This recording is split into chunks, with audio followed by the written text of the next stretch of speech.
Maybe don't know. This time, next time to build. This time to build. This time to build. This time to build. This time to build. This time to build. This time to build. This time power. This time to build power.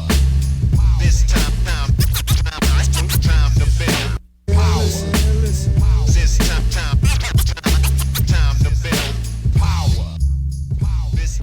What's up, everybody? I am your host, Chris Hampton. Welcome to episode 145 of the Power Company Podcast, brought to you by PowerCompanyClimbing.com.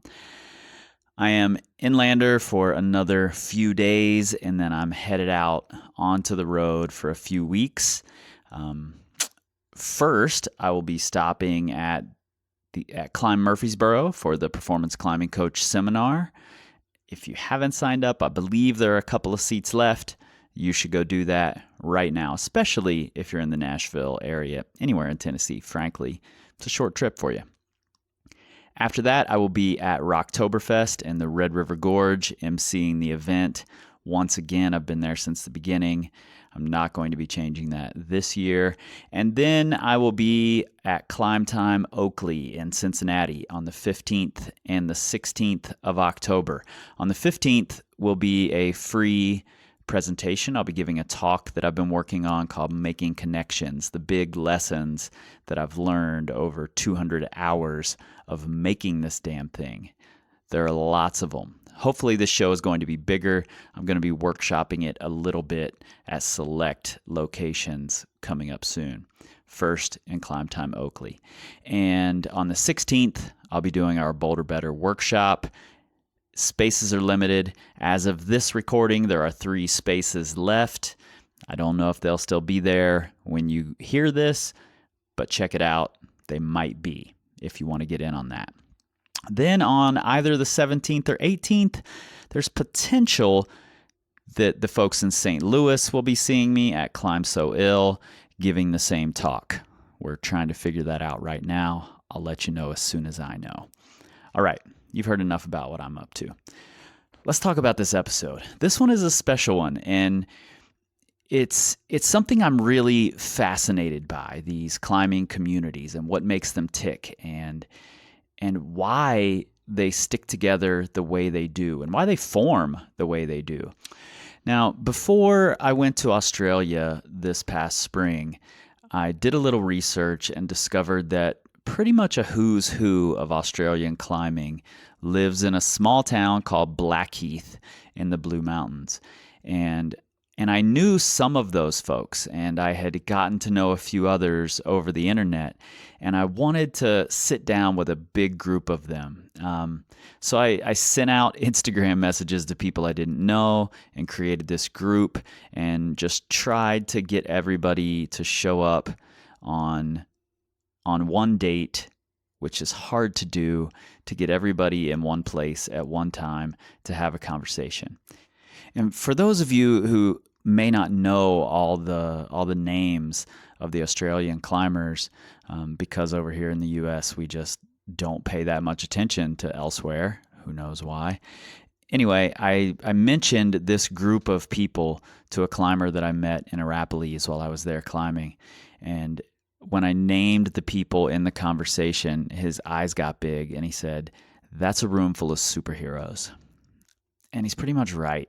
Sitting in the room with me that day were Tom O'Halloran, Amanda Watts, Julian Saunders, Lee Cossey, Andrea Lee and Sam Cujes, David Brailey, and Vince Day. And that's by no means every amazing climber in Blackheath. I met quite a few more while I was there, and there are a few I didn't get to meet. But I do think that it's a decent representation of the community there and of the values that this community has. So first, because there's so many voices in this podcast, and I've never done anything like this, it's just a room full of people talking. Let's hear the voices, let's meet the people, and then we'll get into this thing. I'm Tom O'Halloran, and I started climbing in 2004 and moved to the Blue Mountains nearly 10 years ago now, and pretty psyched that this is my home. And you have a podcast. I have a podcast, with Amanda, Baffle Days. Yeah. Everyone should listen to that. Yeah. Everyone should. Yeah. If you want more Australian non-accent chin wagon. Yeah. I'm Amanda Watts. Been living in the Blue Mountains for 20 years before rock climbing. And I've got a 5-year-old nearly daughter with Tom O'Halloran. And you're a dietitian. I am a dietitian and I do online consultations. Yes. Perfect. And she's good. I'm Cossey. I'm a physiotherapist. Been climbing about 25 years.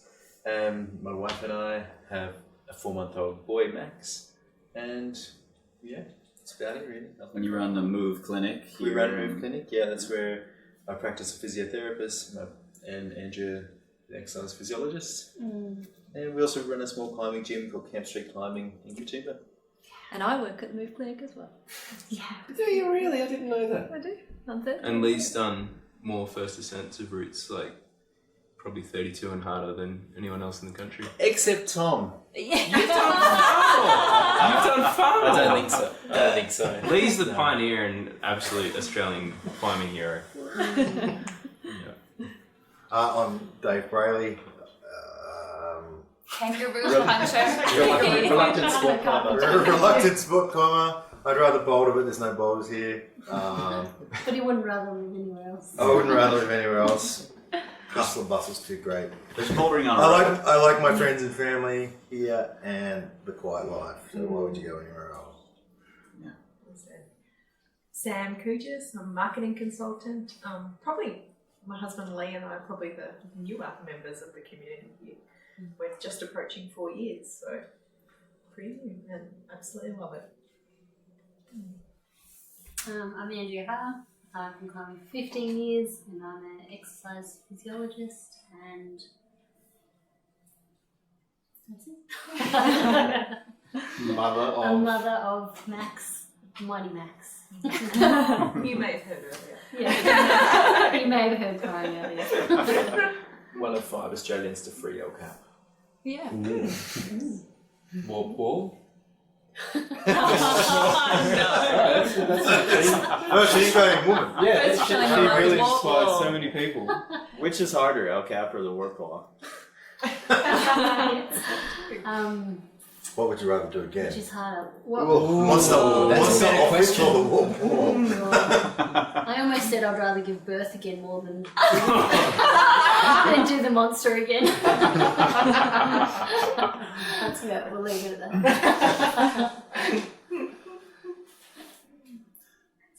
that. Vince Day. I am an art dealer. I've been climbing about 25 years and live in the best town in the universe. Fucking love the Gross Valley. And the rocks, I really like rocks. What's your art gallery? It sells locally made art and What? old stuff. Where is it? It's called Just Day down the Fine road. Art. Yeah. In Blackheath? Yes, in I'm Blackheath. going to go tomorrow. Okay. You better be Yeah. open. I think I am. Yes. What's it called? It's called a Day Gallery. I'm Lee Cujes. I'm Sam Cujes' better half. Some will beg to differ. I'm a CIO. You don't have kids, do you? No, and never will. That's the topic for another podcast. And yeah, I live in Blackheath too, with all these crazy people. And have the second or third most famous moonboard on the planet, I think. It's Second most famous behind Hike Sockley, whatever his name is. He's falling behind now at the moment because of his finger injury. What sort of metrics do you use to quantify the fame of the board? Yeah, I was thinking the Is it same like thing. followers? The amount of froth. yeah. I thought it was Ben's ex-Woody or something. Oh, He sent it to you. And now his is the most famous and yours is the second most yeah, famous. he's not using it anymore. Yeah. No, that's just a Tom O'Halloran metric. Okay. not coming from me. Back it up with something. You would back it up with metrics. Yeah. I do like the moonboard. Did it injure your finger? Maybe a little. I injured my finger. You injured Good man is Guns don't kill people. It's very People true. kill people. Totally. Yeah. Bullets kill people. I'm Julian Saunders. I'm an osteopath. I work in town, and I do the Dr. J column in Arapiles. Yeah, I think you're the first Australian I ever had an online conversation with, actually. We were Lucky it was online, otherwise you wouldn't have understood. I wouldn't have known what the hell you were saying. I'd have done it all wrong. But I've linked to your articles a lot in my blog posts, specifically the dodgy elbows, because that changed my climbing. If I understood, I think I would have quit climbing had it not been for that. What was that? If I understood what a blog post was. It's lucky you can Skype. I had to explain to him what a podcast was. I thought of the word blog. I mean, isn't that like a kid who farted in their pants? It's really the video version is worse. Podcast blog. That's for another time. There's only so much you can handle. Bringing the caveman out and explaining. Awesome. That was perfect. Thank you, guys. All right. Did you get all that? Make sure you commit all those voices to memory. We're all going to be talking over each other a little bit here. Like I said, it's a room full of people who know each other really well and value each other. And I think this was an important conversation for some of them, as well as it was for me. You're also going to hear my wife in there a little bit, Annalisa. She pipes up a time or two. And honestly, just to keep the room ambiance and the feeling, the emotion that was happening in there, I've left this track, for those of you who give a damn about what this is, I've left this track in stereo. So if you're wearing headphones, you'll hear some people mostly in your left, some people mostly in your right. You might experience the same thing in your car. And honestly, I think wearing headphones is the best way to listen to this conversation, because it really puts you right in the middle of all these amazing people. Let's get into it. Maybe don't know. I take the experiences I have in climbing and use them in my life. I think a lot of other people do the same thing, but it's something which is, it's fucking so enriching, and that is the reason I stay here. Power. This time to build power. This time to build power. This time to build power. So the reason I want to have this conversation is because I think it's so important to have this community that you guys have. There's something really special about these sorts of groups of people and communities that exist in the climbing world, and they don't exist everywhere. So in Sydney, where I just was, it wasn't easily discernible. They're probably out there. I couldn't find one. In the city I used to live in, Cincinnati, the community I created there when I left seemed to dissipate a little bit. And it's the collective psyche of this type of community that I think keeps people motivated for a long time. It keeps people going, and we can pick each other up when we're down and when we're not motivated. We use the collective psyche to keep going. And I just kind of want to dig into what it is that makes this community happen. So when you first talk here, just so we can sort of get to know your voices, you all have the exact same accent, so we're never going to keep it straight here. You say we all sound the same. You are. Aussies all sound the same. But so when you first talk, let people know your name, and then from there we're just having a normal conversation. Who was the first one here that lived in Blackheath? Like Cossey. No, probably No, Amanda. it might have been me. I In Blackheath. We're learning stuff already. I grew up in the lower mountains, Yeah. so and only moved to Blackheath maybe 2001 or something like that. Okay. Yeah. So Amanda, you were here first. Did you grow up in Blackheath, or did you move here? No, I moved. Did anyone grow up in Blackheath? Is it a place where No. people grow up?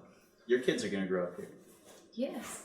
Well, yeah, Audrey's a BlackHeathen now. She is. Yeah. Is that going to be the first generation of like Blackheath raised climbers? And Julian's kids are. Gracie was born in the lounge room in Mount Victoria. Yeah. She is actually a true Mount Victorian. Yeah. Yeah. Yeah, I think it must be. I can't think of any You climbers grew that up were in... born here. Oh, like someone like Crunch. or There's Dave. definitely Yeah. a few people who are local for sure, but the bulk of the people who live here now for the climbing have moved here, generally from interstate Tom Williams. cities. Bryden Williams, he was born, raised here. There's Yeah. a few, Yeah. yeah. Tom's he's 60, I guess, and Bryden's 35. Yeah, there's a massive community. I think there's been heaps of people before us. Yeah, for sure. Oh, For sure. yeah, we all Of the we all people- moved This here. is so fractured. Like what you're looking at is just a portion of. Oh, for Yeah, sure. it's not meant to be representative of. Yeah, I think these communities. That's one of the things that's really important about them is they're like an iceberg. You know, you see these little tips of it, but there's this huge base that built it. For me, it's the locality of the area that brings us together, for sure. Yeah. Like you get the wonderful valley down there, and then you've got the proximity to Sydney, so you can work, and it's just fucking awesome. Everybody has a sort of a similar. Well, we might not all see eye to eye, but it doesn't really matter. It's kind of all share a love of the environment. I think that's the thing with the Blue Mountains is it's such a small population overall compared to like the major centres around Australia, and like it is like the best place in the country really to live and to climb. Mm-hmm. It's so much better than living in one of the cities, and so it's kind of just this like a place that you kind of have.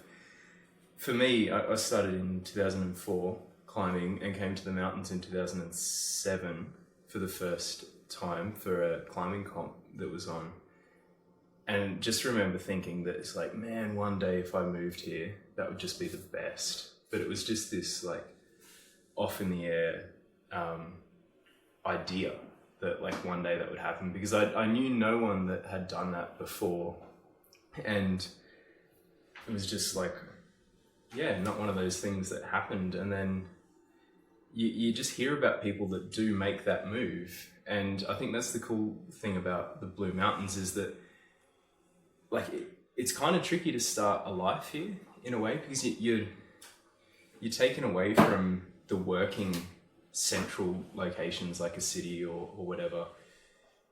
So you need to really be psyched to be here. Be dedicated. Be dedicated to making climbing part of your life. Well, you've got to make your work work. Yeah, So you and can't, if you want your 9 to 5 job, Monday to Friday in an office in Sydney, it's not going to work for you. But I think that's then the cool thing with everyone that's moved here is kind of like they're looking to do something different. Like they're not like looking to go and just punch the clock. Like everyone in this room basically is in some way like an entrepreneur or small business owner or like doing something different. From moving here in the first instance. Yeah. But I think that's we the all cool moved thing. here in the first instance and went, right, But what am I going to do? But I think it attracts that kind of person though. I didn't because actually you do that. wouldn't move Because here you wouldn't move if you didn't. were that. Yeah, if you were in that way inclined, like if you were looking for an easy thing, you wouldn't move here. Why did you come here? For rock climbing. For rock climbing. And what was the thing that dragged you here from Brisbane? Rock climbing. Rock climbing, but I knew what one else? person, and that was it. And I was like, I want to change something. So it was the community of people that climbed rocks here, or was it the rocks? I think it's the combination. I think it's the combo. Yeah, because It's when the I combo. moved here, yeah, Definitely, it is. because Yeah. when I was in Melbourne Yeah. and we had our second kid on the way, the Grampians was not working out. 4 hours away. 4 hours away, so we were like, right, we are ditching it. We either move closer to the cliff and somewhere where I can practice, which was mostly rock climbers, Yeah. or we take up cycling. Fuck that. That was never going to happen. Because, you know, all our mates were buying these fancy bikes. And you've just gotten It's out like, of the no, Africlad we 90s must climbing. leave. And for us, it's like, okay, we're going to the Blue Mountains. So would it because be- that is the only community where there is actually a community as opposed to a larger population that has climbers in it, not a climbing community. Right. This And is as an an outsider, enclave of climbers. as an outsider looking in, we don't hear much about the Blue Mountains. We don't hear about Blackheath. We hear about the Grampians and Arapiles. You know, those are the famous Because we keep Australian it a areas. secret. It's not going to be a secret now. You said it's never a secret. We're going to kill you after this. You're done. I'll get it to the Making it out internet of here. before you can get me out. It's live streaming.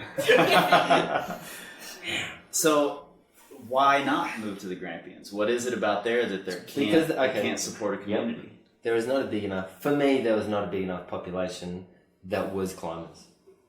Gotcha. Yeah, but, okay, there is a threshold where... What are you saying? Of acceptable. It's a town population. You've got to finish threshold of this numbers sentence. where a community will work, where you can have small enclaves within a community that has a voice that is not one person. And the collective voice has some force. If you go to Natty Monk, you are minus a number of people in any given enclave, and then you just go one-on-one. And that's going to go pear-shaped. That's Natty Monk. Simon No, I'm Menz, just saying the it's a shithole. community is too small for the community to make all those voices work, Yeah. to negotiate them. So what Because voices do eventually- you need for a More than community one. to work? The ones what in the are walls? what are the roles that are important for a community like this to have? In this room right now, there's a lot of diverse roles. There's a lot Some of that we strong- don't There's a lot of strong necessarily voices in need, this room, I'd say. but yeah, what's necessary? Rocks out there. That's the cohesive glue. Because even Blackheath compared to Natty is the climbing's here. Like even Natty, you've still got to drive out to the mount. Yeah, exactly. You know, Gotcha. it's such Still a hassle-free But it's climbing also here. just small. It's Yeah. really Yeah. small. And But it's it's a one just- street town, kind of. You know, when there's a bolting problem, it's Peter runs into Bob down the street, and Bob says, "You put that bolt too low," and Bob and just Peter did have it. a Barney. Yeah. Yeah, there's a bit more. Yeah, Takes we a have few our months. differences, but there's a negotiation that takes place because there is more than one voice in any given situation. And it's only by having an internal conversation that we all kind of mash along, generally speaking. Yeah, I love that. It's great. When there are all those different voices, where does the mutual respect come from? Because oftentimes in a situation where there are lots of voices, it just becomes a shouting match. Yeah, you just battle. hope that there's one rational person and that they're going to step in. Who's the rational person here? I've gotten phone calls from There's many people who can step in. And maybe we've all stepped in at different times and gone, guys, settle down a little bit. At the end of the day, though, I think we're all here because we love those rocks out there. Yes. And that's pretty Absolutely. much it. Yeah, For There's sure. so many of them up here, and Exactly. you can climb here most of the year round. So that's probably the worst thing about, say, something like the Grampians is not enough climbing, and it's terrible for close to half the year. Yeah. And finally, there's Basically. not enough people. There's not enough Yeah. people there. Yeah. The women I are think just- we'd all love to live in the Grampians if there was sufficient work capacity. and it's just brutal for 6 months of the year down there. Yeah. And It's there's like not 40 compared to degrees. here. Yes. And you want 4 hours from a city versus an hour and a half. It's so much smaller than this, though. The Yeah. Grampians is miniature. Yeah, we've bolted and climbed probably 2% of the rock around here. And, you know, it also lends itself to slacklining, base jumping, canyoning, mountain bike riding, jiu-jitsu. Ultra running. All sorts of sorts. guys, Lady all of like jiu-jitsu. Yeah, eating food. You can drink coffee. Yeah. Drink a coffee, beat the cliff, Diamond Falls. You have probably 6 million options. Your coffee can still be hot. It when can, you get- exactly, and you can be standing under a massively wide crack, or the hardest route, or the slabbiest slab. with a warm 2 minutes. Yeah, with warm coffee. Yeah, Within reason. You guys experienced it the other day. Have an 8-hour workday.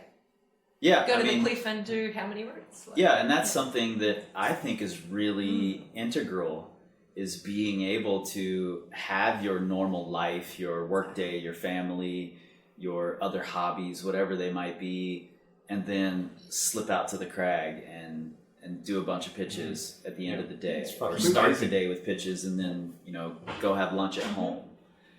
I think that's really integral to making Happiness. a life work in a place. And if enough people are building a life around that idea, then is that all it needs to become a community, or is there more? We were at Elphinstone a month ago probably. There was 7 people at the cliff, which in its infancy, 7 people at Elphinstone was unheard of. 5 years on, there's 7 people there climbing at 2 o'clock on like a Tuesday or something. It was a work day. 6 of them were on their lunch break from work, right? Or each of them were working that day and had carved out a bit of time to There's a love of the But that's a rock. lifestyle based on a love of climbing. Yeah. Where you structure your work secondary to your climbing. Yeah. And I think that's pretty cool. And that's what you get from being here is people that want to make that climbing part of their life. Like they're not there to do a 50-hour week. They're there to work as small amount as possible. Yeah. I think And you get a lot more prioritize. balance in your life actually living here than what you do. And serving 100%. Yeah. Definitely. I think it's really cool that we get that here. Like it's so different to what the rest of the country's on about. Is it because everyone's moved here with climbing in mind, though? I think so. That's Like what all of us have moved here with climbing in mind. First and foremost, we changed our lives from where we were, came here to go climbing and make it work around that. Therefore, work has been based around your primary goal of moving here to climb. And any kind of financial security is secondary to making rock climbing number one, because that's what makes you happy. Yeah, but then there's so many people we know too who've now stopped climbing. Who? They still stay here. Hey. Yeah. Philip Sage. That's just bloody amazing. One. Warwick Larkin. Warwick Larkin. Heaps of people. Okay. But they've evolved into cycling. Yeah, they're kind of thinking about something else. No, it's the same. Like they regress. They made they enough yield money it. to buy an expensive bike, and then they got on the side. Yeah. I don't really climb that much anymore, but I wouldn't live anywhere else. No way. Because you're part of the community. Yeah, this is my community. And it's not just climbing, I don't think. There's so many different people here. For me, I look around and I see it. It's a love of the outdoors. If you don't experience something good out there, you're not living in Blackheath, that's for sure. You're going to be doing something somewhere else. It's all about people who, I guess, are passionate about what they do in their life, whether it be climbing, whether it be... It's something to do with that valley or some rocks or, it's yeah. And in terms of money, I like money. As climbing as a hobby is so fulfilling for me now, whereas it's not really my life, but it's something which I learn experience. I take the experiences that I have in climbing and use them in my life, and I think a lot of other people do the same thing in this community. It can't be something which is all encompassing, but it's something which is, it's fucking so enriching, and that is the reason I stay here. I'm pretty sure a lot of people would feel that way. It's about a love of the environment and satisfaction of life. Yeah. Whether that be climbing, fucking walking, whatever, going over man-made. You're trying to just drop the mic and end the podcast right now, aren't you? No, the facets that's that come perfect. off that are bloody... The people that you meet here, they're interesting. It's not just... Like, in this room, we have Lee, Amanda, Tom, like Saunders. I mean, you guys have moved here from Queensland, like David, done, all sorts of stuff through your life. Everyone's travelled. They're interesting people, mostly quite highly educated and they're passionate about something. And I fucking think that's necessary for... I think then the other thing is, because we've all moved here, I mean, this might not be the same for everyone, but for me, because I'm one of those like ultra sensitive people, Really? no, not at all. Like the people you climb with and spend time with become your family. Yeah. And so it's sort of, Which is necessary when most of us have moved away from our families. From your families. Like they become your brothers and sisters and aunties and uncles. and you fight as much with them as you would with your And is that familiarity that happens when it's a smaller town? Is that why it works here and doesn't work in a place like Sydney, where there's lots of outdoor climbing nearby? You could jump out to the Frontline Boulders or to Sissy Well, for an Sydney was afternoon different session. back in 99, 2000. There was definitely three main enclaves of bouldering going on in Sydney. It's like people in Sutherland, North Shore people and other people. Yeah. But they all eventually amalgamated. This is when it was all getting development. But I assume it's still there. That's where I grew up, started climbing. Okay, in cool. Sydney at that time. And there was definitely communities there. Yeah, and I don't want to disparage Sydney at all. I think there probably are. I don't know, I'm not there anymore. I assume there still are little groups, but these were people I travelled with and grew up with and things like that. I am convinced though that if you move away from an area into somewhere where you're unfamiliar, you do generally try harder, I think, to make your community work, your relationships work. Right, to find your Because you're not moving out. Like, I can have an argument with someone, they're not leaving, I'm not leaving, and it's a bit like arguing with your brother or your sister. It's like, ah! And then you're right. Good. A beer? Kids get the kids. You have to get along at the end of the day. No one's leaving. And there's a theory that like communities can only get to a certain size before they do fragment. I think that sort of example in Sydney is a good example of that. Once it exceeded that kind of, like, let's say about 150 people, for any one person, you can't really be acquainted to more than that. And so once a community grows to a certain size, it is destined to fragment. And I think Julian's like example too of it being, you actually kind of geographically relocating to an area where you just, either you make friends or you kind of, it's not sustainable. I think those two factors together really hold together. Right. We were trying to surmise before how many climbers there were, literally in Blackheath, or surrounding suburbs, and it probably sits around that mark. Active climbers, probably more. What do you reckon? How many? It depends what you define, but I would say active climbers, at least once a week, once a fortnight, 500 between Katoomba and Mount Beach. There's only 5,000 people that live in Blackheath, so You're a bit easier to run, hey? Yeah, wouldn't it? 500? There would be for sure. No, because if you think about when we built the BBC, like the bouldering, so the bouldering club in Blackheath, a lot of us scratching to get 200, 50. No, there were 50 of us. No, the original was for people 50 who are like, all right, let's... Oh no, but forget the bolo. But as an example of how many climbers there are. And that at the time, pretty much was 90% of people who were climbing went, except for the TAFE people and the people who go out to Mount York and Piddington and climb 19. Yeah, but they're not our friends. No, but that's rock climbing.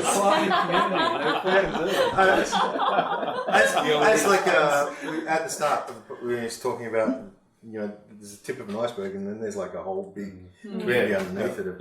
There's people climbing it. Yeah. We don't know, but you can only assume there's... Yeah.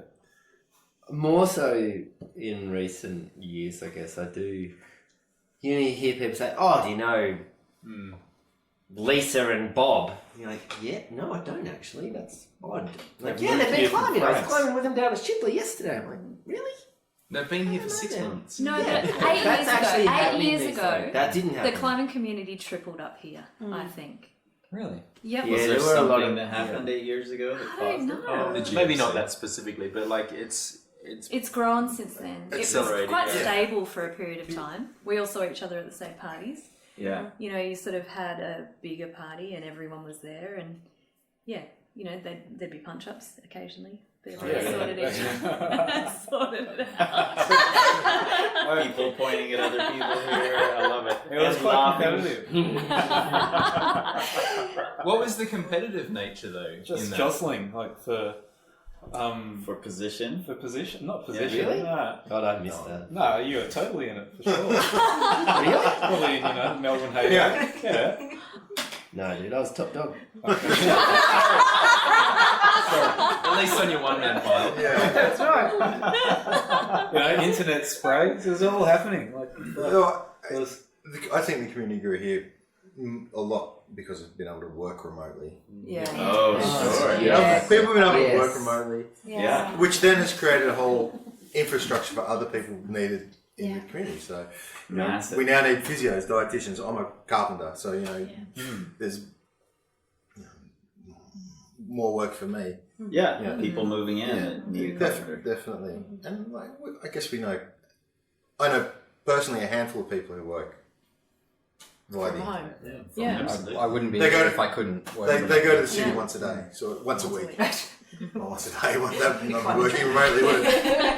But yeah, I think then Living it's given that opportunity to work, you know, and Yeah.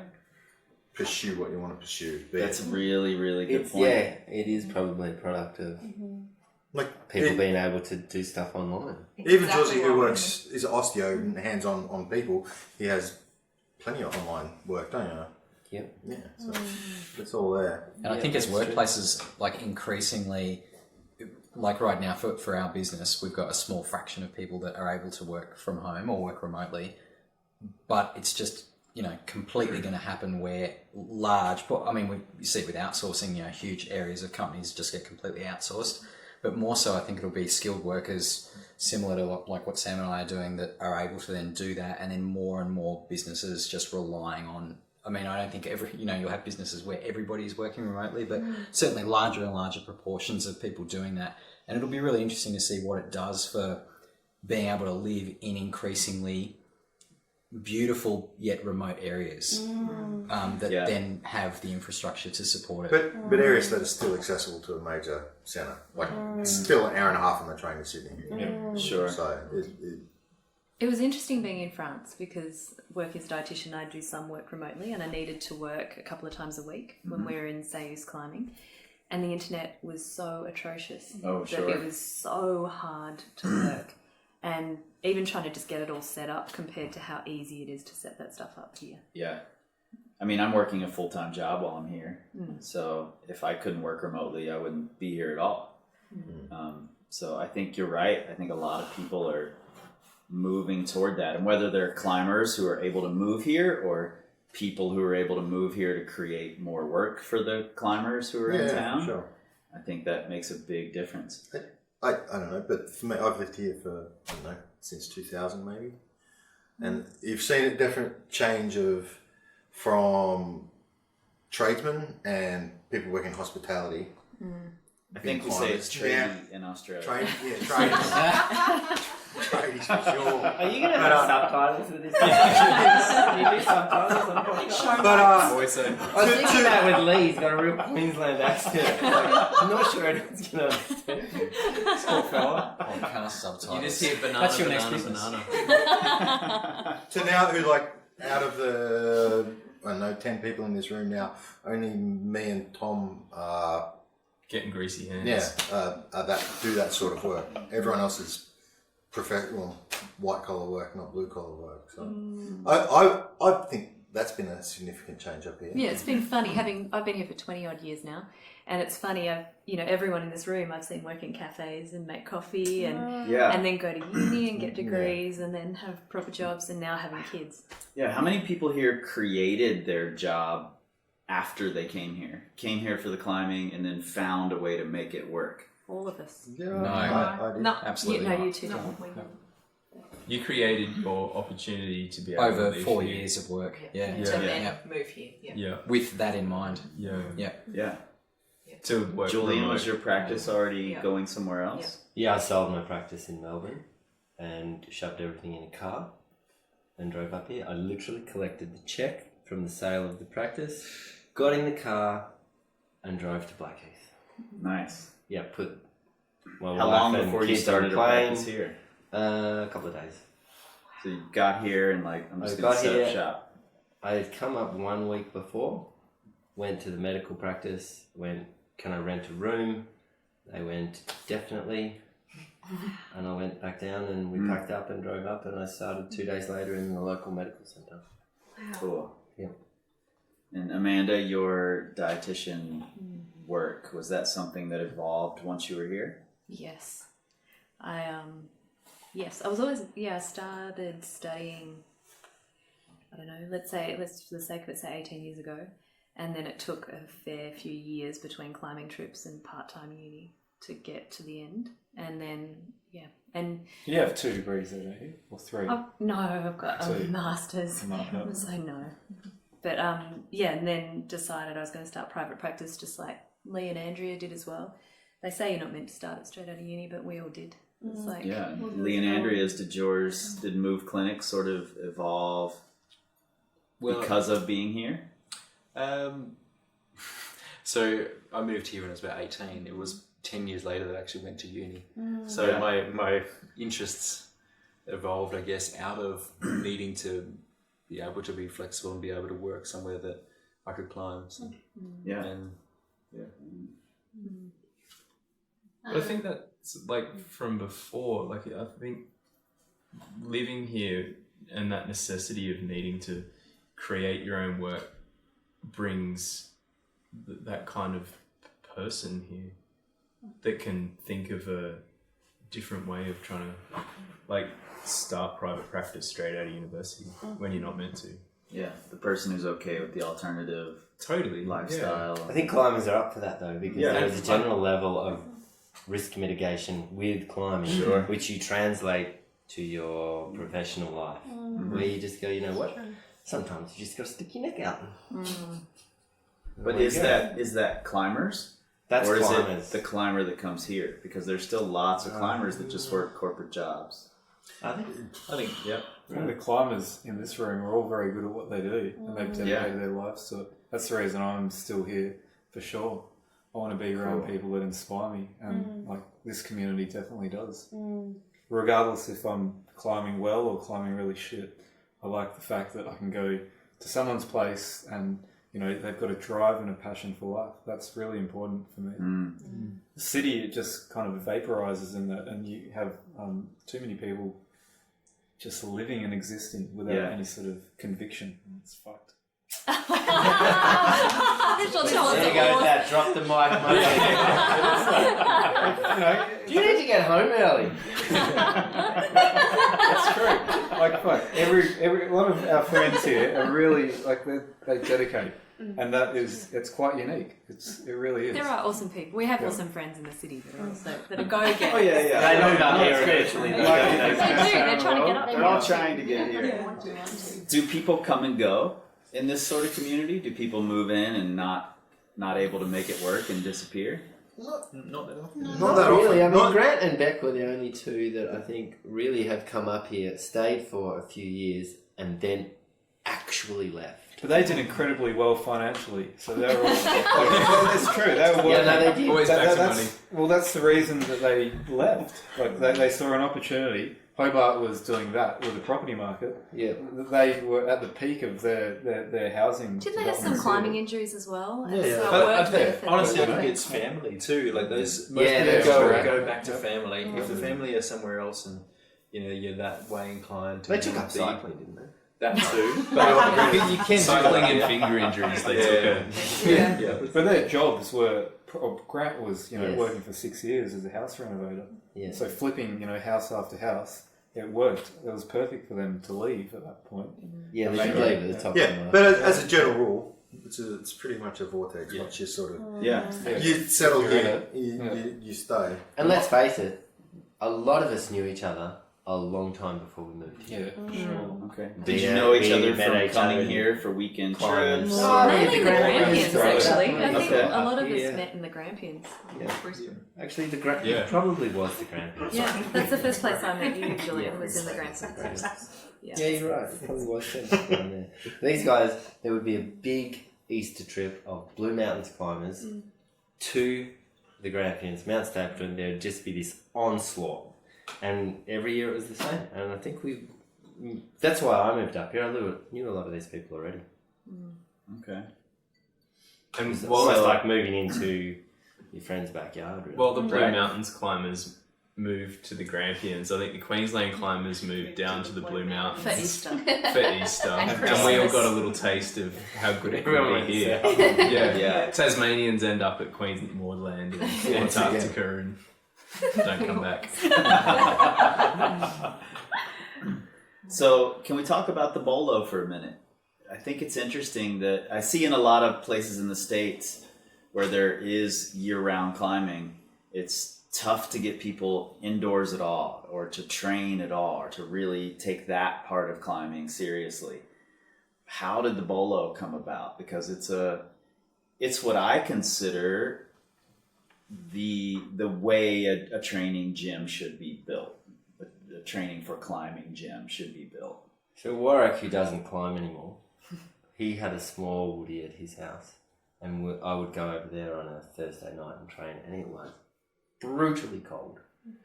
And over the period of maybe 6 months, we were just kind of chatting. It's like, oh man, we've got to get a better place to train. Mm-hmm.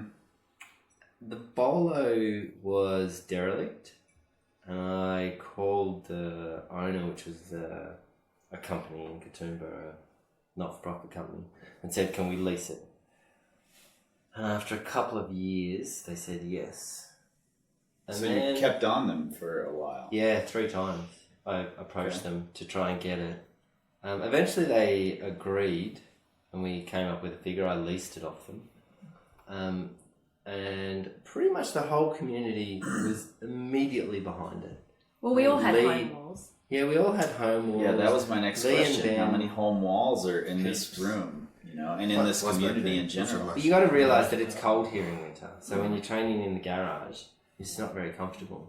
And the whole premise was around having a big facility where we would be warm, and there'd be kind of a community that there wasn't all these little fractured, small walls around. And really, Lee and Ben got on board super fast. And we kind of came up with this design, and then we just emailed all our friends and said, who's in?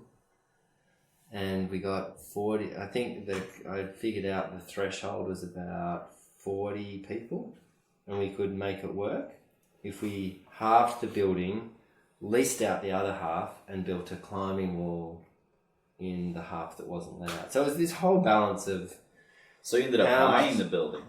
Yeah, 3 or 4, 5 years later I bought the building. But initially it was just a 10-year lease. And I was like, oh, here we go. Yeah. It's a bit nervy. Yeah. But at the time it felt like there's enough behind it to make it work. And lots we all of people built got it behind it. with our We all bare built it. hands. Yep. We had working bees. There were emails. Amanda was central to like, all right, everybody, I don't know how. board. I don't know how.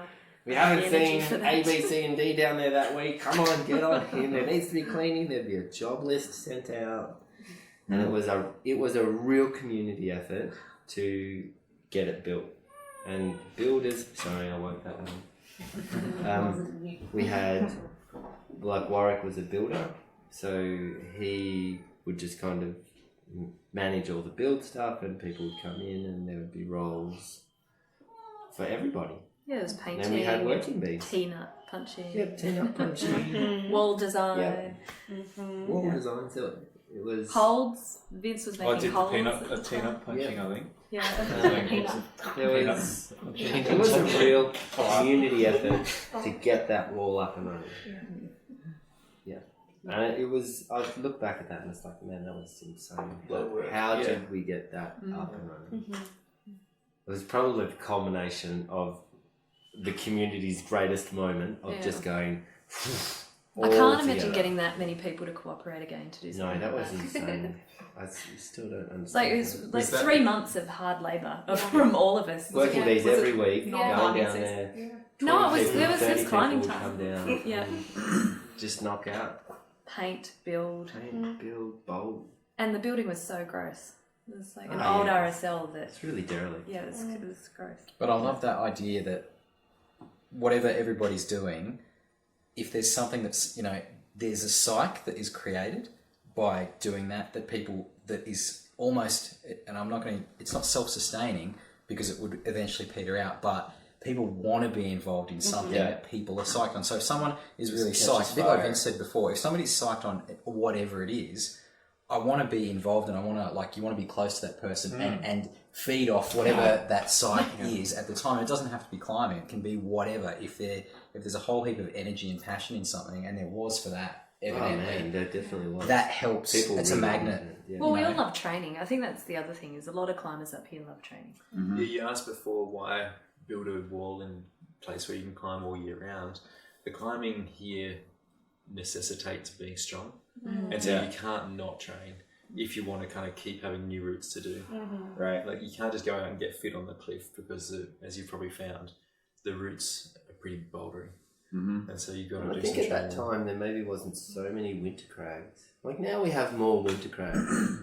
If you go back, Maybe you it's just got to go be out more 10 in years winter. now. Maybe you just go out more in winter. Winter's the prime season for me, man. Summer's the off season. Yeah, so maybe for me Maybe I it's just about... needed to harden Yeah, up. it I is just need somebody to go. shorts summer. only at Diamond Falls on a 4-degree day. Yeah, that's true. It's fucking outrageous. It's just about all year round training is the most Yeah. important thing. And it's true because it's so bouldery. Like you have to have power, and you can't get power just doing laps of the cliff. It's not going to happen. And also you wear your skin out because of the style of rock here. So lots of training. So what did those first few months look like in comparison to how it looks now in the bolo? I'm sure at first it was everybody's super Can I psyched. tell you what it was everybody's like? It was the Real Thing soundtrack playing and everybody jumping and dancing on the mats. Literally that happened. That would not happen now. It just would not happen Can now. we try to make that happen just for videos? Every time Dave goes into the bolo, he puts the Real Thing soundtrack on. I think I caught the tail end of that, and it was pretty awesome. The first year that I was here, it was like the 2011-12 summer, and it just rained.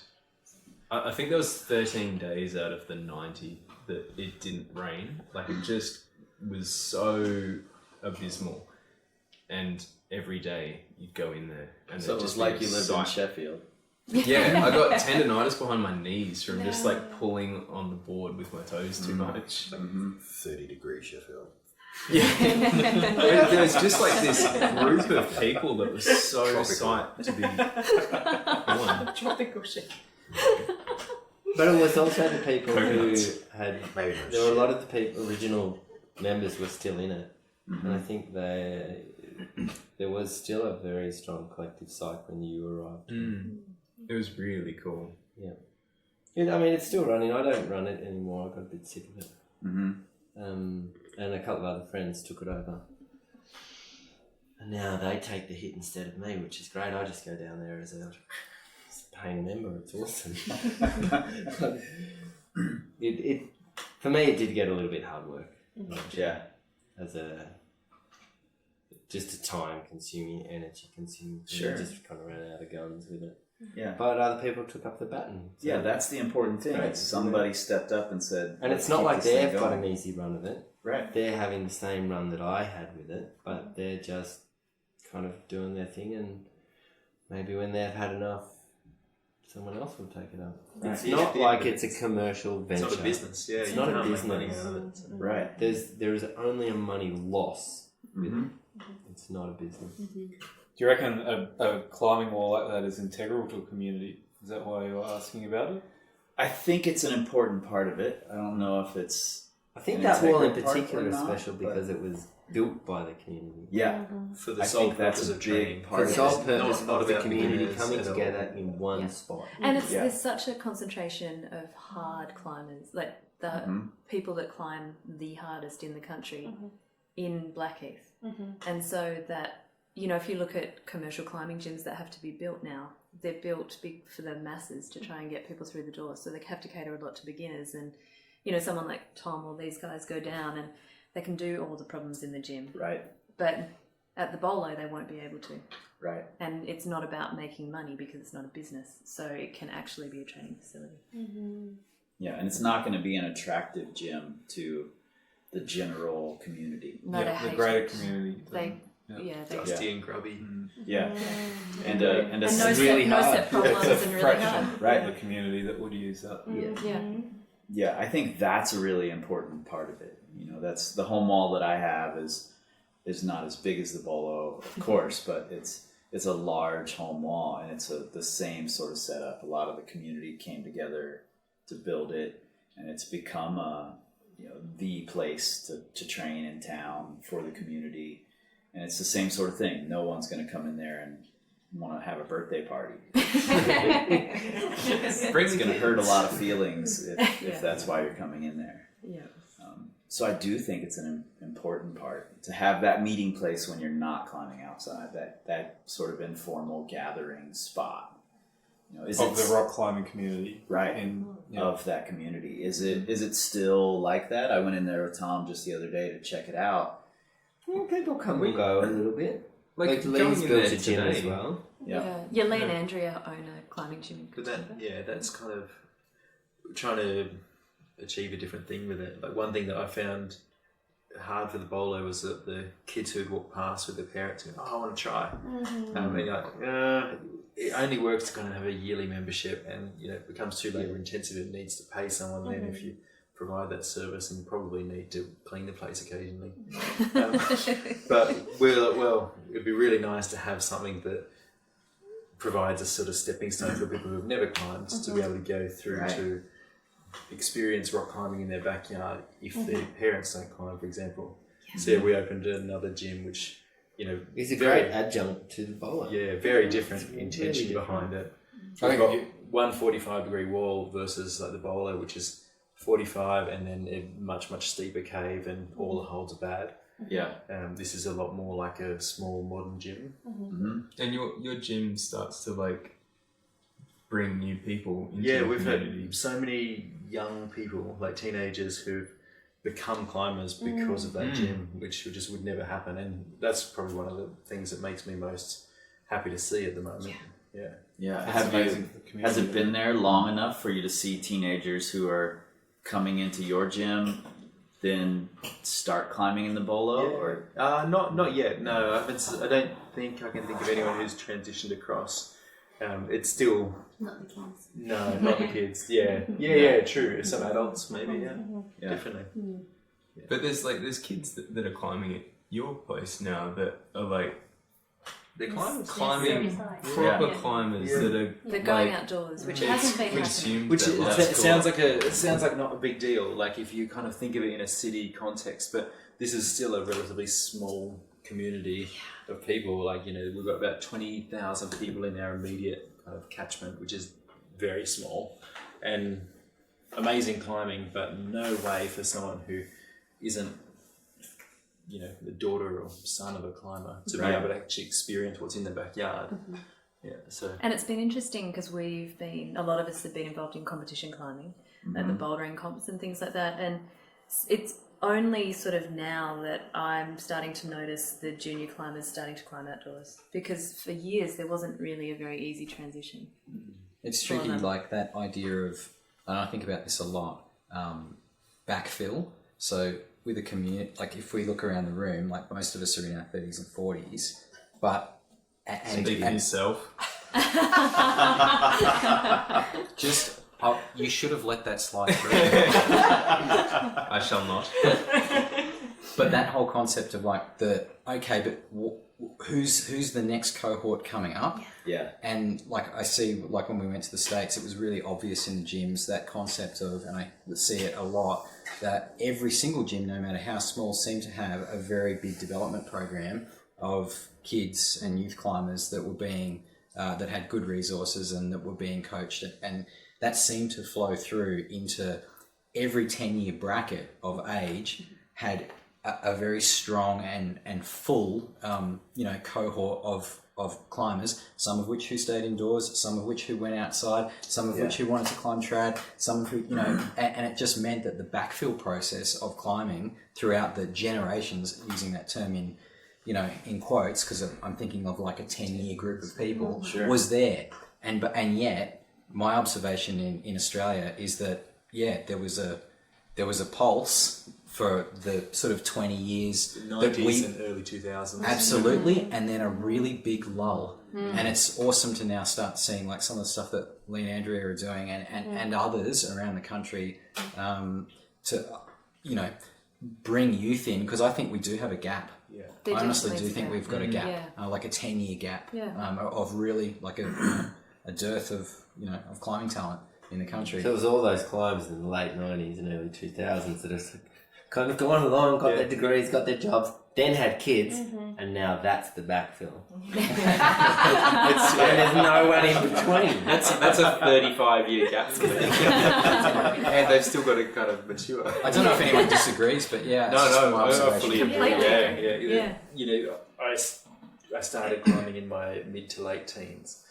I was at the cliff with people in the early 20s, and that was the entire crag full of people in the early 20s. Nowadays, it's like it's the people in this room, sort of, and our friends who are, like you say, 30s, maybe 40s, and you know, it's really, really weird shift. And if you didn't think about it and actually reflect, you'd be like, yeah, it's all just still my friends. Hang on, we're all freaking old. I do that reflection. Speak for yourselves. Well, I think that's such an important part of a thriving community and keeping it going, you know, allowing it to continue, is being able to have the foresight, so to speak, to look back, pull somebody up who's, you know, who may not get to experience the sport or the lifestyle or whatever, and pull them into that community. So, I mean, I think that's a real service to the community in general that you're doing by pulling kids in and teaching them, mentoring them in the ways that the community operates, you know. But with that generational thing, would you say that the generation above you was only 10 years? Or do you reckon guys like Micklin that are... Oh, but I guess... You know what I'm saying? Is that generation for climbing, do we hang on to our generation longer? So there's... It's not like football where you're getting new guys every 5 years who can't keep up. There wasn't any way for them to get to the cliff. Yeah. So there's all these gyms in Sydney and there's kids climbing in Sydney, possibly, but they weren't making the jump out to the rock. And I think the thing that Camp Street's doing and these guys transitioning people out to the rock is getting kids from plastic into the outdoors more. Yeah, but there wasn't plastic, I guess. There is now. Sure. You guys have a really good thing. You run school groups through the kiddies classes. I mean, it's fucking amazing. It's awesome. That's how I got My into kids it. don't want to go to the bowler, they want to go to camp. I mean, that for me is a community-based thing. I mean, what you're talking about with the training facilities for such a small portion of this community, it's almost in some ways irrelevant in my way of looking at it. Depends what you call community. Like if you talk about the greater community, that's yeah. one thing, but that's your 20,000 people. No, not the 5,000, greater, but like Blackheath, which has, say, 1,500 people, whatever, around that sort of... You have a lot of different people coexisting. You'll see many different people down the street, all with, you know, a conviction in their life that they're here for something to do, and usually it's the outdoors. I'm probably harping on about this a bit much, but it's the outdoors that brings them together, and it's that passion that keeps them here. And that community is not just hard rock climbing. It's not about training. It's about a love of where you are and a love of what you do, whether that be hard climbing, jumping off cliffs, riding your bike down it's kind of, that's what I see as the cohesive glue in Blackheath. But And do you think Training, there are absolutely, That's cool. You guys dedicate. Man, these guys dedicate their life. It's fucking nice. And then can I just say, Vince, Like the two facilities serve a different purpose. Like I think for sure. the Bolo needs, it's like a really nice place for hard climbers to stay psyched and train together. And you need those people around you to keep that momentum going. So I think that serves a really important purpose for the community. Oh, for sure. But then also like for us, like especially for me, because I started at a climbing gym indoors and my parents don't climb at all. So that was a way that I got into it, like in a kids squad. And so for us, it was really important for us to be able to have a service for kids that don't have anyone to take them out. And so there's been all these kids come in and now they're so excited and they want fingerboards for their Christmas presents. Sending me videos today of like sending them They projects do and the stuff. projects That's and awesome. they're like they're asking us to teach them how to belay so they can go out by themselves. Like it's really awesome for the community in another way. So it's The climbing community supports is supporting more and more nowadays. Like not just kind of a dozen home walls, but a couple of bigger facilities. So the climbing community is not the parameter of our age group. No, It's no, not yeah, the network, exactly. It's the community. It's like Are we the talking kids about are the part community? of the community. Are we talking about the climbing community? Both and how they've been. You know what I'm saying? We're kind of talking about this community as if it's just our age group, but it's not. It's It's our everybody. kids, and it's Okay, yeah, sure. Yeah, yeah. I the completely community see has that. is a much bigger age Yeah, spectrum yeah. than Yeah. us old farts sitting here stroking our collective beards. That is true. That is true. Says the guy who's a year from 50. Hey? Are you? 18 months. Thank you very much. Still a while. So, something I want to know. Yesterday, I'm sitting at my computer. I just gotten a podcast onto the internet, and I get a text message from Lee Cujes saying, "It looks like it's clearing up. Let's go out. Let's do some pitches." I wasn't thinking about going climbing at all. I was in for the day. I was done. As soon as I got the text, I'm psyched. I'm like, "Yeah, let's do it." "Oh no, Annalisa's got my pack in the car. She's not here." He's like, "I've got extras of everything. Let's go." And all of a sudden I'm stoked. How often is that happening? Are people messaging each other and saying, "I know you're just sitting at home working, but let's go do this thing"? I think that happens every day. Pretty much every day. Yeah. Endlessly, I would say. Yeah. 2016, I think, I was pretty much ready to give up rock climbing. I was done. I was burnt out. I was like over it, and I took 2 months off. Like I was looking at moving 4,000 kilometers away and just surfing. And then some people were like, "Come on, come out to," I think Elphinstone. Like, "Come on," and I hadn't climbed in forever, and they just dragged me out, and I remembered how much fun it was, and it was brutal. Like Elphinstone, when you're feeling fit, is brutal, and then when you've put on too much weight and haven't climbed, it's even harder. But there's just psych there, and it just, you couldn't help but get caught up in the snowball. And then you're just back, just frothing on it again and loving it. And it's just awesome. Like, it's there. It's the community drags you along. And you don't need to be, it doesn't need to be like you give me something now and I'll give you something back right now. Right. It's like, it's there long term. Like, yeah, I think it's really cool. Is that a bark? Yeah. I think that is really cool too. Yeah. Yeah, I mean, for me, that's a big part of the magic of it. You know, that we're in these little tight communities. Everyone's not so wrapped up in their own thing that they forget to check in on everyone else and say, and maybe sometimes it's selfish, you know. I know for Cujes it was, for sure. It's just like, I just want to do my new route, so you look like a belayer. I've got a harness for you. You'll fit. No, I don't have shoes. You'll be fine. That's exactly how it went. He took the cliff in his trailer on us. You belay on the right in this country. You'll be fine. But people don't forget to check in on everyone else. I think that's a really common theme up here. Actually. Yeah. I mean, I think Andrea and I I had my baby 4.5 years ago, 5 years ago, and Andrea's got a 5-month-old now, and Vince and Helen have got a 6-month-old, and you know, at Baronia the other day there were 3 people there to help hold Helen's baby so that she could get a climb in. It's a big baby. And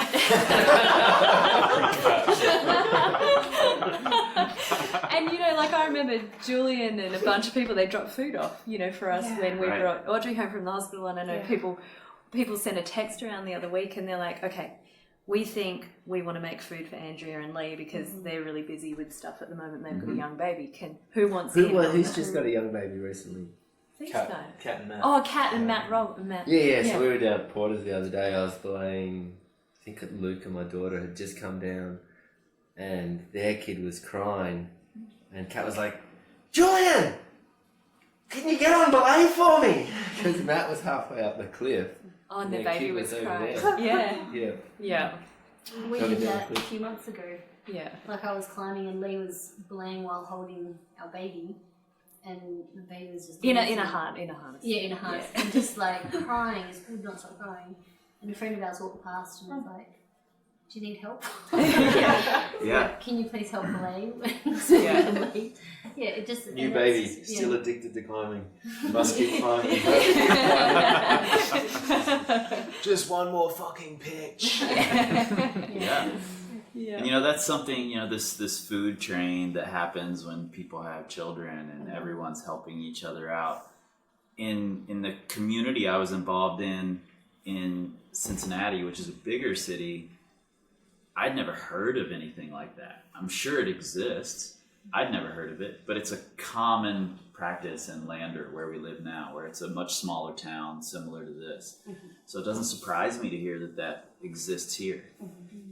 I think that's just an example of how these little tight-knit communities work, and just willing to check in on each other and thinking about each other instead of just being wrapped up in your own life, your own climbing, your own everything.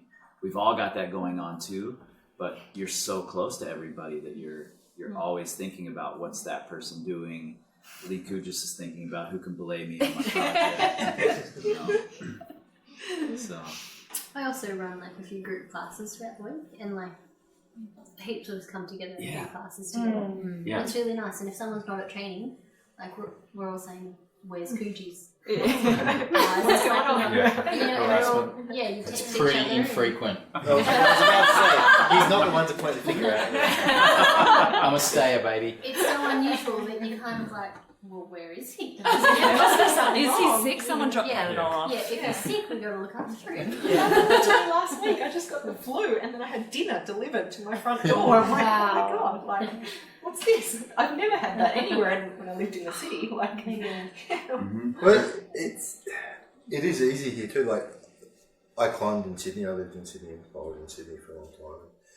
Look, to go from my house to here is Easy. It is easy, but it's a distance travel. But to do that distance in Sydney, and then find a park, and then get back to your car, and someone's nicked all your tools out of the back of your car, it just becomes impractical to be bothered to go see your friends. Yeah. You Even if you live close. Even if you live close. If you live beyond a comfortable walk or a push bike ride, actually getting in your car and going. It depends where you are. If you live if you live in the outer suburbs, but a lot of climbing type people live in the inner west of Sydney, and it's the city, and it's busy. It's just hard to do. Even in less busy cities, like we made the point within a couple of months of being here, that whole weird thing about tyranny of distance in the city and your friends. So we had the same group of people, like same size, number of friends. You're in Blura though. No, this is when we lived in Brisbane. Oh, Brisbane. Yeah. Sorry. Yeah, but a similar size group of friends and people that you know. But, you're on the south side of the city, and the friends that you want to catch up with are on the north side of the city, and then you want to get 8 groups of people together, and 2 of them have, have kids and whatever. Suddenly, just to get together to have a chat like we're having now and have dinner. In Blackheath, there's no barrier to that. In a small town, there's no barrier to that. It just seems easy. But to do that, and like you could do this at the last minute and frequently do, and suddenly there's 10 people together having dinner or, just catching up. In a city, that was like a plan 1 month in advance. Sure. And there'd be dates going back and forth, and it became a mission to put one of those things together. And it meant that you only got to see a couple of friends that you really valued their friendship a couple of times a year or something like that. Right. And it just means, I think friendship is about like spending time with people. And if there's less barrier to spending time, it just means that your friendship gets stronger. And I think being in a little town does that. I think it took Lee and Sam a little bit of time to adjust to the fact that we spoke to each other so frequently during the week and that we saw each other so much. Right.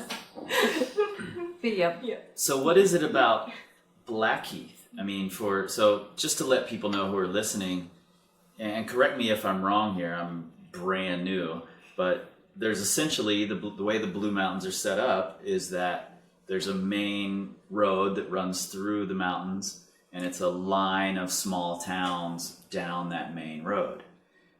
why is it Blackheath? Why don't half of you live Gross in Valley. Mount Vic and half of you live in Laura? They tried living in Lura and we wouldn't go and visit them because it's too far away. Well, there's a, It's 20 minutes. I lived in Mount Vic. We moved to Mount Vic off the bat from Melbourne, Yeah. and you end up spending your life on the road to Blackheath. You Just- come down here to get a bottle of milk. You come down here to take your kids to school. I come down here to go to work. I come down here to visit friends. I come down here to go climbing. It's like, fuck it. Let's just move to Blackheath. Yeah. And it's that kind of And mentality. it's 10 minutes down the road. It's 10 minutes down the road. Which in the 7 minutes. city It's is not like that the far. best commute. Yep. 10 And suddenly minutes. it's like, no, 7 minutes is too long. I need to be closer to my friends. Yeah. 7 minutes is too far away. When all my other friends, they're only 2 minutes apart. We're selling. We're moving to Blackheath. You moved in somewhere where you could throw your Birkenstock through your work I window. need to be able to get at least one friend throwing my Birkenstock from my front yard. And I think many people, I think, have moved here just because there are so many climbers here and so many people they know that it's like, well, actually, why would we move 10 minutes away? Yeah, it's a nicer town than probably the Yeah, ones there's a village. It's a real beside village. us. It's a real crazy balance. Katoomba seems that little big. Mount Vic seems that little bit small. Yeah. Blackheath's got like Goldilocks. good coffee. Yeah, it's the mama bear porridge town. Totally. Yeah. It's got pretty good coffee. Like, it's got an exceptional art gallery. Supermarket, bakery. It's a traditional healing ground, apparently, for Indigenous people. And it's got the Gross Valley. The Gross Valley is amazing.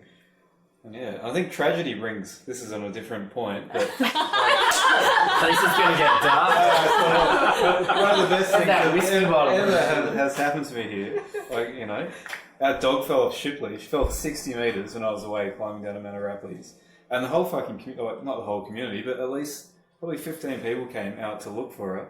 And I think it was you. And Killian, they went down to the base of Porter's Pass, At found night, her with at, head at, torches. at night. So you're looking at 9 or 10 o'clock. These guys walked her back out, covered her in ice for like, 3 days or something like that. And I got home and I got to see her and bury her. And that was because of the people who are around me sort of taking the time to go and do something. And that's not that's just one small. There's another dog that fell off a cliff that required some fucking heavy losses. Oscar. As you Oscar was did that brutal, one. yeah. It's like if you're stuck down the edge of a cliff here. Yeah, but I don't do anything for a dog. Yeah. Dave would even cry for a dog. I'd cry for a dog. Jace cried once in his life. It was at the end of Red Dog or something. Marley and me. It was at the end of Marley and me. You would punch a kangaroo for a dog, I wouldn't you? would definitely strike a kangaroo for a dog.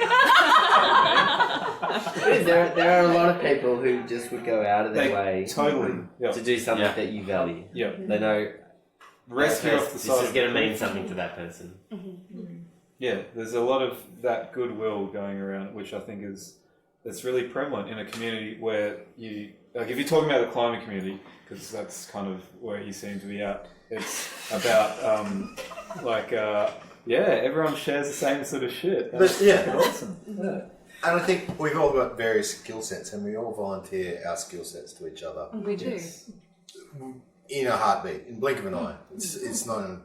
Even if we're arguing with each other and we're That sibling thing though. None of us are moving away. Yeah. We can have an argument. Move on. It's okay, go. Yeah, that's true. It's sort of something that you can't put your finger on. It's Really, it's passion. kind of just Because if you this do it, will love explode. that you have for everyone. A respect of other. For me, it's a respect of what people dedicate their life and what they choose, how they choose to spend their time. I wouldn't go and find, take 6 hours of my life to go and help somebody who goes and drinks in the pub and beats the shit out of their girlfriend, partner, dog, whatever. Has a different way of looking at life. Like we share something which is quite similar.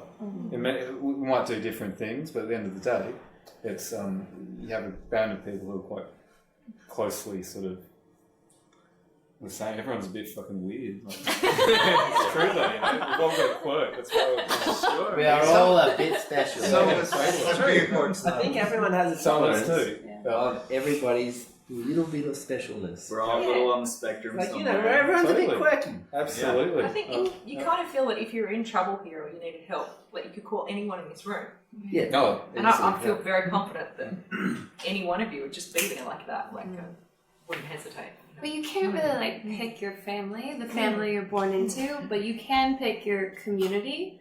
And it is kind of like a love, right? And to know that like in your darkest, worst times of your life, these people will show up. And in your best times, these people will show up. That is, you can't put your finger on it. Like, that's the best feeling in the world. Yeah. It's a mutual respect. It has to be. Like it's, you know, it's an appreciation. I think it's an acceptance of each other. Yeah. In all your quirks. And, Yeah, everyone's a bit special. yeah. It's like I'm normal. But everyone thinks they're normal, and everyone else is a bit special. And that's like common It's sense. only Chris and I'm Annalise normal, that have you're got an special. accent in this room. We've got the weird accents. Right. No, and that's. I think we're all right. I think everyone finds their own thing in these tight knit communities, and these are an interesting thing to me because I grew up as a solo person. I didn't have a community. I didn't really have a family, and it wasn't until my adult years that I started to discover that and find that. I relied only on myself until I was 35 years old. And then I started to allow myself to rely on other people. And it's really interesting to look at a community like this and know that everybody in this room is willing to rely on everyone else in here. Only in a time of need. I know. As you said that, that's what I'm thinking. Otherwise, we say the same even in text messages, just different. We don't take advantage of that generosity.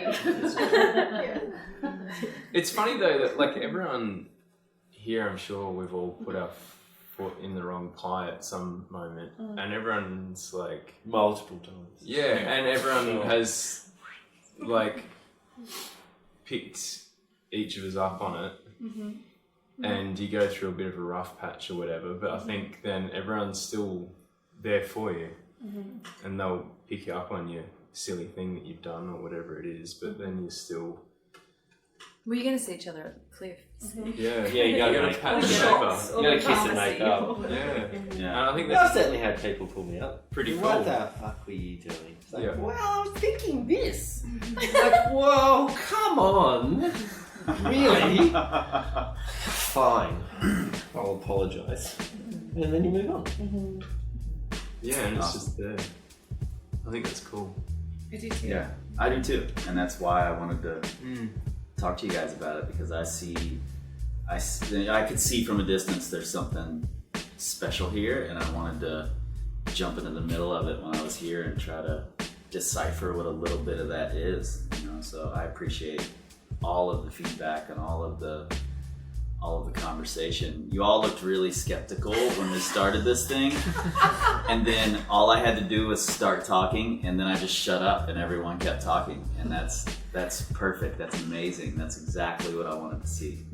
So thank you guys a ton for doing it. Yeah. And thanks, Lee and Sam, for bringing that. Wow, that was really, really fun to listen back to. I sort of dreaded it because I knew that the audio was going to be a nightmare to get the levels right. But actually, that was really, really fun. And, I appreciate massively every single person who sat in that room and had that conversation, despite the skeptical looks on their faces when it started. Everyone jumped in and joined in, and it seemed like a good therapy session for some people. Some people learned new things about their neighbors they didn't know, and I think a lot of things just got said that maybe wouldn't have been said out in the open, would have just been left unspoken before, and I appreciate them allowing me to be a part of that. I will link to as many of the people as I can right there in the show notes in your pocket supercomputers. Some of them obviously don't have Instagram, but you'll find links to pretty much all of them in one way or another, even if they're completely internet inept. Julian Saunders. And before I wrap this up, I should definitely say, if you are an Australian climber who just wants to hear a pretty damn good story, listen all the way to the end of this thing. Occasionally, I put these little Easter eggs at the end. Some of you catch them, some of you don't. Today, I'm telling you it's there because it's a great story from Lee Cujes. You all already know where to find us. You can find us at powercompanyclimbing.com. You can find us on the Instagram, the Facebook, and the Pinterest at Power Company Climbing. And some of these people are probably on the Twitter. Maybe not. I'm not sure of that. Some of them might be. Do they even have Twitter in Australia? It's not what the birds sound like over there. But you will not find us there because we don't tweet. We scream like eagles. This time, to build power. This time to build power. This time to build power. This time to build power. This time to build. This time to build. This time to build.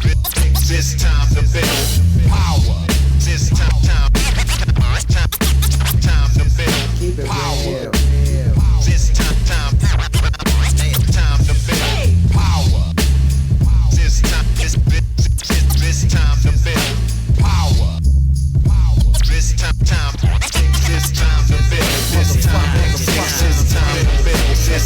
to build. This time to build. This time to build. This time to build. This time to build. This time.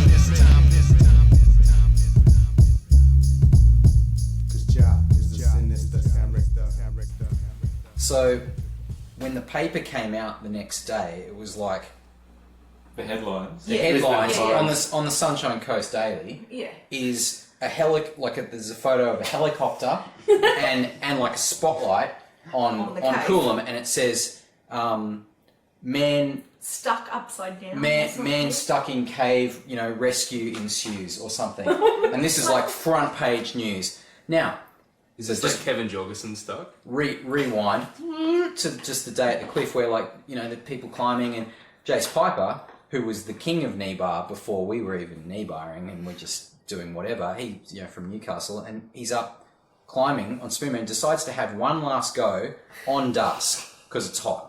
It's like, I'll just go at dusk, like it's pretty much dark. He starts climbing, climbs into the crux of Spoonman, and just where we would ordinarily all just climb through, he manages to find, for the first time that anybody's seen it, complete hands off, like crazy, just single knee bar, but completely upside down. And so he's hanging it, and there's Blair's got head torch and whatever. He might have even had a head torch on.